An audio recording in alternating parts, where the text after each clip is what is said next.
তো সম্মানিত ভিউয়ার্স, আপনারা দেখতে পাচ্ছেন এই যে একটা পাইপ আপনারা দেখতে পাচ্ছেন, এটা দিয়ে মূলত নিচ থেকে পানি আসে। ওই পাশে সাবমার্সি আছে। তো পানিটা প্রচুর আয়রন।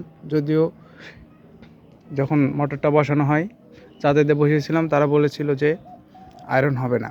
তারপরেও প্রচুর আয়রন দেখা দিয়েছে, সেজন্য এই পানি ট্যাব ইউজ করা খুব অসম্ভব হয়ে পড়েছে। তো আপনারা কি করতে পারেন সেটা আমি জানাবো আপনাদের। সবার আগে যদি আয়রন ছাড়া পানি পেতে চান, তাহলে এরকম 2টা টাঙ্কি কিনতে হবে। একটি যদি থাকে, আপনাকে আরেকটি 4-5 হাজার টাকার মতো খরচ করে আপনি যে কোনো একটা ব্র্যান্ডের এরকম ট্যাঙ্ক কিনে নিতে হবে। দেন তারপর কি করতে হবে, এই দেখুন, পানি দেখলে আপনি বুঝতে পারবেন কতটুকু পার্থক্য। এই দেখতে পাচ্ছেন, এটা ডাইরেক্ট মোটর থেকে যে পানি আসে, সে পানি পড়ে।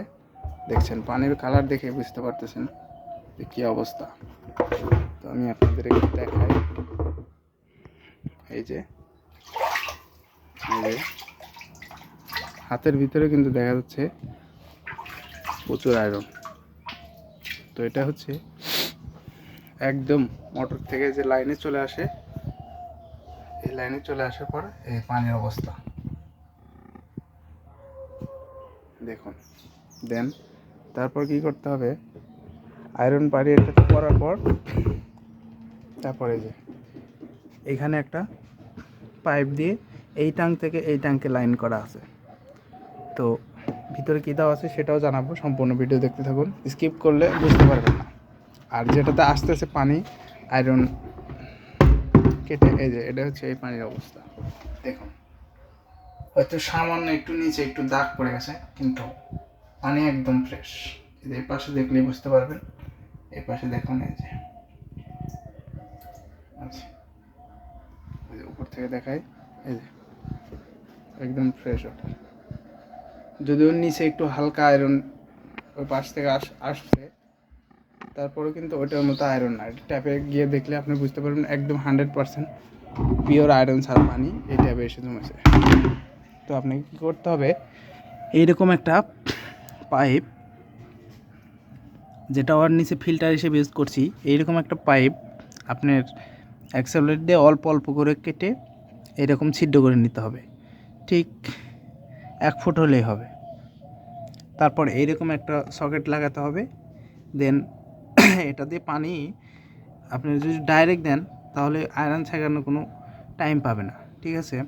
তো এরকম একটা ইউজ করতে হবে যেটাতে পানি কমানো বা বাড়ানো যায়। একটু হালকা দেওয়া আছে, যে জন্য আপনার এই টাঙ্কিতে যা আসা পড়তেছে সেটা ফিল্টার হয়ে আস্তে আস্তে এই টাঙ্কিতে চলে যাচ্ছে। আর ভিতরে যে কথাটা বললাম, এটাভাবে কেটে আপনাকে এইরকম একটা নেট নিতে হবে। যে নেটটা ওই আমি দেখাচ্ছি, এরকম একটা নেট নিতে হবে। এই নেটটা ইউজ করে এখানে রাখা হয়েছে। তো এরকম একটা নেট দিয়ে আপনাকে এরকম পেঁচায় এর সাথে বেঁধে ভিতরে ফুটো ফুটো থাকবে। এটা এইরকম একটা পাইপ ওর ভিতরে, ওই ট্যাঙ্কির ভিতরে, এখান থেকে সকেটের ওই পাশে এরকম জোড়া দিয়ে আর ভিতরে দিয়ে তার উপরে আপনার ইট, বালু, খোয়া এগুলো ইউজ করতে হবে। খোয়া আর ইট ইউজ করলেই হওয়া যাবে। যেটা ইট ভেঙে পাথর হলে আরও ভালো হয়, পাথর বা খোয়া ইউজ করবে। তো এই যে দেখুন, পাশাপাশি 2টা টাং একটা একটু একটু উঁচাতে রাখতে হবে আর একটু একটু নিচুতে রাখতে হবে, যেন ওটার থেকে পানি আস্তে আস্তে, ওই যে একটা আছে লাল কালারের, ওটাতে পানি স্রোত কম বেশি করা যায়। ওটাতে আপনাকে আস্তে আস্তে পানি, এটা ওই ট্যাঙ্কি থেকে আস্তে আস্তে এটাতে করতে হবে। জোরে করলে ওই আয়রন খাওয়ার সময়টা পাবে না। কিন্তু আপনি ভাবতেছেন যে সারাদিন লাগবে, বিষয়টা এরকম না। যা এখন করবেন, এই আধা ঘন্টার মধ্যে ট্যাঙ্কি এটাতে এসে রিজার্ভ হওয়া থাকবে। তারপর ওটা পুরো করবেন, আবার এটাতে রিজার্ভ হওয়া থাকবে। যেটুক থাকবে ইউজ করে আপনি শেষ করতে পারবেন, ঠিক আছে? তো যদি আপনার পানির লাইন করা থাকে এরকম, জাস্ট শুধু আরেকটা ট্যাঙ্কি বসিয়ে এরকম একটা থেকে আরেকটাতে ফিল্টার করে নেবেন, তো ইনশাআল্লাহ পানি আর ওই রকম সমস্যা হবে না। তো ভিডিওটি যদি ভালো লেগে থাকে, অবশ্যই চ্যানেলটি সাবস্ক্রাইব করে দেবেন, পাশে থাকবেন। এরকম আরও নিত্য নতুন ভিডিও নিয়ে আসার চেষ্টা করবো ইনশাআল্লাহ। আর আমার চ্যানেলে ঢুকে আপনারা ভিডিওগুলো দেখতে পারেন।